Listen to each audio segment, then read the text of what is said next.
Harga tiket pesawat turun hanya pencitraan, tak berkelanjutan. Pemerintah resmi menurunkan harga tiket pesawat domestik hingga 10% selama periode Natal dan Tahun Baru, Nataru, 2024-2025. Kebijakan ini disebut sebagai hasil kerjasama berbagai pihak, termasuk pengelola bandara dan Pertamina, dengan tujuan memastikan tiket lebih terjangkau bagi masyarakat. Selama 2 minggu terakhir ini, kami bekerja tidak selalu dibuka ke umum, tetapi yang jelas berupaya agar terjadi penurunan harga tiket pesawat menjelang high season, yaitu libur Natal dan Tahun Baru. Namun, pengamat penerbangan Alvin Lai mengkritik langkah ini sebagai bentuk pencitraan yang tidak berdampak signifikan dan berpotensi merugikan sektor penerbangan. Asal tahu saja, penurunan harga tiket ini didorong oleh 3 intervensi utama, diantaranya potongan airport tax sebesar 50%, diskon harga aftur 5,3%, dan penurunan fuel surcharge hingga 8%. Menteri Koordinator Bidang Infrastruktur dan Pembangunan Kewilayahan, Agus Harimurti Yudhoyono, AHY, menyatakan kebijakan ini memberikan penghematan rata-rata Rp157.500 per tiket, dengan estimasi total penghematan mencapai Rp472,5 miliar selama periode 16 hari.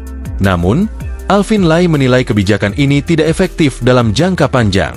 Ini bukan sesuatu yang alami. Penurunan harga ini hanya intervensi sementara yang berlaku selama 16 hari. Setelah itu, harga akan kembali normal, Rabu 27 November. Alvin menjelaskan, meskipun biaya penumpang berkurang melalui pemotongan airport tax, maskapai mengalami penurunan pendapatan karena penghapusan fuel surcharge. Diskon aftur yang diberikan Pertamina juga hanya memberikan dampak kecil pada pengurangan biaya operasional maskapai.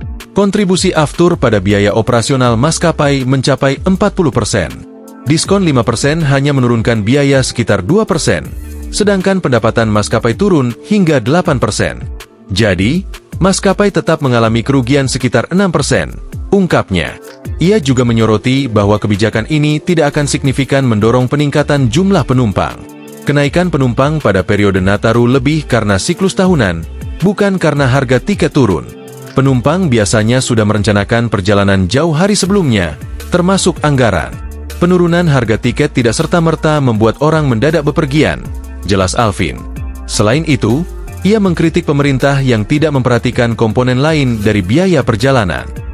Biaya hotel, sewa mobil, dan akomodasi lain menjelang Natal dan Tahun Baru justru naik signifikan, tetapi tidak diintervensi pemerintah.